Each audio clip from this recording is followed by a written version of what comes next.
మనం ఈ రోజు ఎక్స్‌ప్లెయిన్ చేసుకోబోయే ఈ మూవీ అయితే రిలీజ్ అయిన కొన్ని గంటల్లోనే 45+ కంట్రీస్‌లో బ్యాన్ అయిపోయింది. అంత heavy, intimate and sexual content అయితేని ఈ మూవీలో ఉంటుంది. లిటరల్లీ డార్క్ వెబ్‌లో దొరికే వీడియోస్ తీసుకొచ్చి ఈ మూవీలో పెట్టేశారా అన్న రేంజ్‌లో అయితేని ఈ మూవీ ఉంటుంది.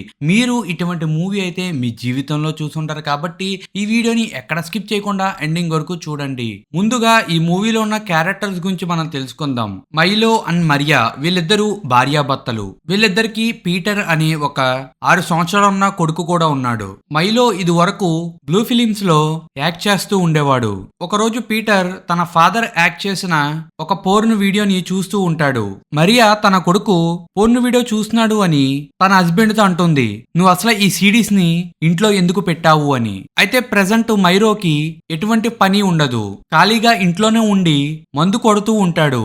అలా ఒక రోజు మైలోకి మైరా ఫ్రెండ్ లైలా తన దగ్గరలో జరగబోయే ఒక ప్రాజెక్టు గురించి చెప్తుంది. ఆ ప్రాజెక్ట్ ని ఉక్మీర్ అనే ఒక వ్యక్తి డైరెక్ట్ చేస్తున్నాడు. అందులో నిన్ను ఒక మెయిన్ క్యారెక్టర్ కింద పెట్టాలి అనుకుంటున్నాడు. దానికి నీకు ఓకేనా అని అంటుంది. అలాగా వీళ్ళిద్దరూ మాట్లాడుతూ ఉన్నప్పుడు వీళ్ళ దగ్గరికి మైలో తమ్ముడు మార్క్ వస్తాడు. ఇతను ఒక పోలీస్ ఆఫీసర్. ఇతనికి ఎక్కువగా అమ్మాయిల పిచ్చి కూడా ఉంటుంది. అక్కడికి రాగానే లైలాని ఎక్కడ పడితే అక్కడ టచ్ చేస్తూ ఉంటాడు. దానితో లైలాకి ఇరిటేటింగ్ గా అనిపించి అక్కడి నుంచి వెళ్ళిపోతుంది. నెక్స్ట్ సీన్ లో మైరో తన భార్యతో అంటాడు, ఉక్మీర్ అనే డైరెక్టర్ త్వరలో ఒక ప్రాజెక్టు చెయ్యాలి అనుకుంటున్నాడంట. అందులో నాకు ఒక మెయిన్ రోల్ ఉంది అంట. నన్ను అడుగుతున్నారు, చాలా డబ్బులు కూడా నాకు వస్తాయి అని చెప్తాడు. మరియా కూడా డబ్బులు వస్తున్నాయి కదా, నువ్వు కూడా ఖాళీగా ఉంటున్నావు కదా, ఆ ప్రాజెక్ట్ లో జాయిన్ అవ్వు అని అంటుంది. నెక్స్ట్ సీన్ లో మైరో రుక్మిన్ ని మీట్ అవుతాడు. రుక్మిన్ మైరోకి చాలా ఎక్కువ డబ్బుల్ని ఇచ్చి ఒక అగ్రిమెంట్ మీద సైన్ చేయమంటాడు.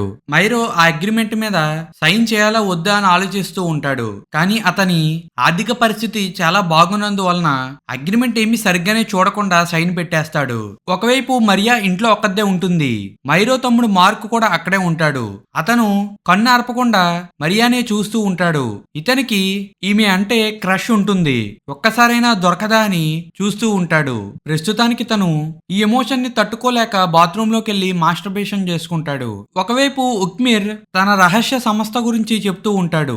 దానికోసమే పోర్న్ మూవీస్ చేస్తున్నాను అని చెప్తాడు. మైరో ఆ మాటలన్నీ వింటూ వీళ్ళు నాతో ఏం చేయబోతున్నారా అని భయపడుతూ ఉంటాడు. నెక్స్ట్ డే షూటింగ్ కోసం ఉక్మీర్ మైరోని ఒక అనాథాశ్రమం దగ్గరికి తీసుకువెళ్తాడు. అక్కడ ఒక ఇద్దరు వ్యక్తులు పోలీస్ డ్రెస్ లోని మైరోని ఆ అనాథాశ్రమం లోపలికి తీసుకువెళ్తారు.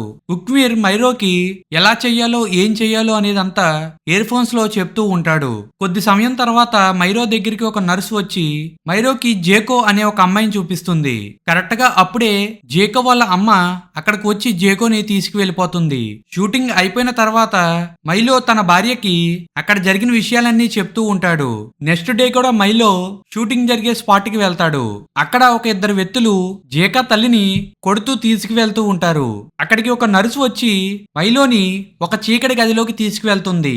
ఆ గదిలో ఒకవైపు జేకా కుర్చీలో కూర్చుని ఐస్ క్రీమ్ ని తింటూ ఉంటుంది. అప్పుడే అక్కడ షూటింగ్ లో భాగం కింద ఒక నర్సు మైలో దగ్గరికి వచ్చి ప్లెజర్ ఇస్తుంది ఆ చిన్న పాప ముందు. అయితే మైలో ఇంటికి వచ్చిన తర్వాత అక్కడ జరిగేయన్నీ గుర్తు తెచ్చుకుంటూ అనుమానం పడుతూ ఉంటాడు. అందుకు తన తమ్ముడి మార్కు కాల్ చేసి ఉక్మీర్ గురించి ఫుల్ ఇన్ఫర్మేషన్ ని తెలుసుకోమంటాడు. కానీ ఈ మార్క్ మాత్రం ఫోన్ లో మాట్లాడుతూ మైలో నటించిన పాన్ వీడియోస్ ని చూస్తూ ఉంటాడు. నిజానికి మార్క్కి మైలో అంటే నచ్చదు. ఎందుకంటే మైలోకి స్టామినా ఎక్కువ, అలాగే ఇతనికన్నా అందంగా ఉంటాడు. అందమైన భార్య కూడా ఉంది. అందుకే మార్కు కుళ్ళిపోతూ ఉంటాడు. ఒకవైపు మైలో లైలా దగ్గరికి వెళ్లి ఉక్మీర్ గురించి అడుగుతాడు. లైలా అతను చాలా మంచివాడు అని చెప్తుంది. నువ్వు అతని మీద ఎటువంటి డౌట్ పెట్టుకోవద్దు అంటుంది. నెక్స్ట్ డే మైలో షూటింగ్ స్పాట్ కి వెళ్తాడు. అక్కడ ఉక్మీర్ మైలోకి ఒక డార్క్ క్లాత్ ను కట్టి ఒక డార్క్ రూమ్ లోకి తీసుకువెళ్తాడు. ఆ గదిలోని కుర్చీలో జేకా కూర్చుని ఉంటుంది. జేకా దగ్గరికి తన అమ్మని తీసుకువస్తారు. మైలోకి చెప్తారు, జేకా ముందే జేకా తల్లిని యూజ్ చేసుకుని నువ్వు ప్లెజర్ ఫీల్ అవ్వాలి అని. మైలో దానికి నిరాకరిస్తూ ఉంటాడు. అప్పుడే వెనక నుంచి ఒక సెక్యూరిటీ గార్డ్ పట్టుకుంటే జేకా తల్లి మైలోకి ప్లెజర్ ఇస్తుంది. ఆ సీన్ అయిపోగానే ఉక్మీర్ అక్కడికి వచ్చి జేకా తల్లిని అలాగే మైలోని పొగుడుతూ క్లాప్స్ కొడుతూ ఉంటాడు. కానీ మైలోకి చాలా కోపం వస్తుంది. తనని పట్టుకున్న గార్డ్ ని కొట్టి అక్కడి నుంచి వచ్చేస్తాడు. నెక్స్ట్ సీన్ లో మైలో దగ్గరికి మార్కు వచ్చి ఉక్మీర్ గురించి అతను కలెక్ట్ చేసిన ఇన్ఫర్మేషన్ ఇస్తాడు. నిజానికి ఉక్మీరు చిన్నపిల్లల సైకాలజిస్ట్, కానీ ఇప్పుడు చిన్నపిల్లలతో బ్లూ ఫిలిమ్స్ తీస్తూ ఉంటాడు.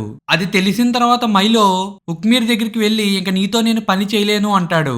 అప్పుడు ఉక్మీర్, నీకు ఏమైంది, నీకు చాలా డబ్బులు కూడా ఇచ్చాను కదా, నువ్వెందుకు చేయనంటున్నావు అంటేని మైరో, నేను చిన్నపిల్లలతో అలాంటి పనులు చేయలేను అంటాడు. అప్పుడు ఉక్మీర్, నేను చేసే ఈ పని వల్ల మన దేశంలోని చాలా చేంజెస్ రాబోతున్నాయి అని అతను ఇంత ముందు తీసిన ఒక దారుణమైన వీడియోని చూపిస్తాడు. ఆ వీడియో నిజంగా మనం కూడా చూడలేము, ఎవరు చూడలేరు, అంత దారుణంగా ఉంటుంది. ఆ వీడియోలోని ఒక ప్రెగ్నెంట్ ఉమెన్ ఉంటుంది. ఒక వ్యక్తి ఆ ఉమెన్ దగ్గరికి వెళ్లి బిడ్డ బయటకు వచ్చిన తర్వాత ఆ బిడ్డని ఆ తల్లి ముందే రేప్ చేసేస్తాడు. అది ఎంతో దారుణమైన వీడియో.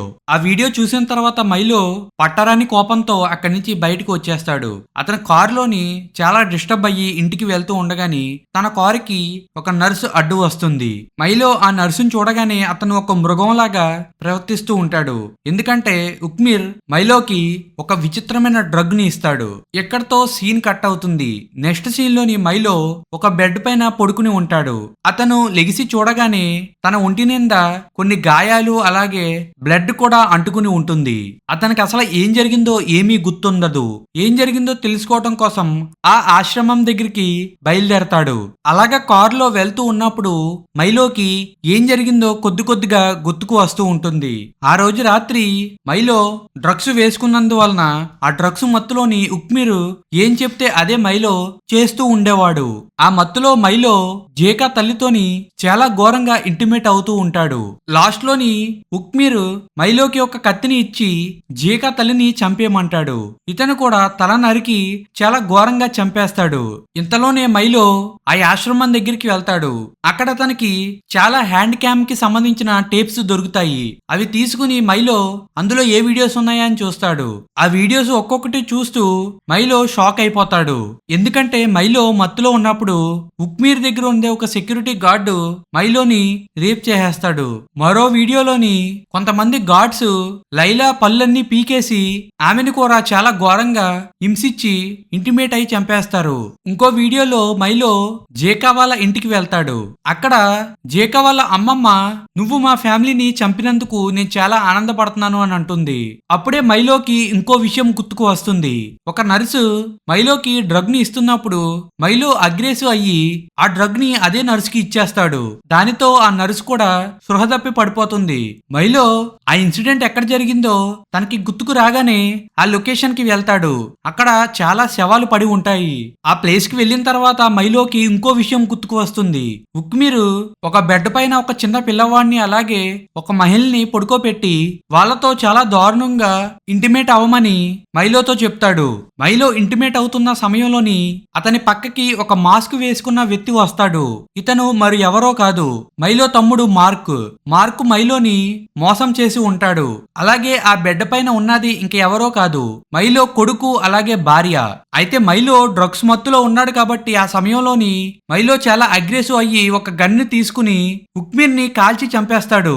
అలాగే మరియా మార్కు గొంతు కొరికి అతన్ని కూడా చంపేస్తుంది. కానీ మైలో ఆ సమయంలో డ్రగ్ లో ఉన్నాడు కాబట్టి తన భార్యని అలాగే తన కొడుకుని కొట్టి ఒక ప్లేస్ లో బంధించేస్తాడు. అయితే ఇప్పుడు ప్రెసెంట్ మైలోకి ఆ విషయం అంతా గుర్తు రావడం వలన వెంటనే మైలో తన కొడుకుని అలాగే తన భార్యని ఎక్కడైతే బంధించాడో ఆ ప్లేస్ కి వెళ్లి వాళ్ళిద్దరిని విడిపిస్తాడు. ఈ కుటుంబం జరిగిన ఆ సిచ్యువేషన్ నుంచి బయటికి రాలేకపోతుంది. మరియా ఆ సిచ్యువేషన్ ఊహించుకుంటూ చాలా బాధపడుతుంది. ఆ చిన్న పిల్లవాడైతే భయంతో వణిగిపోతూ ఉంటాడు. ఇక అందరూ బాధతో మంచం పైన పడుకుని ఉంటారు. అప్పుడే మైలోకి ఆ మత్తు డ్రగ్స్ పవర్ ఇంకా ఉన్నందువలన మళ్ళీ పిచ్చివాళ్ళ బిహేవ్ చేసి ఒక గన్ తో తన వీపుపై కాల్చుకుంటాడు. ఆ బుల్లెట్ మొత్తం ఆ ముగ్గురికి తగలటం వలన అందరూ చనిపోతారు. ఈ సీన్ తోనే ఈ మూవీ ఎండ్ అయిపోతుంది.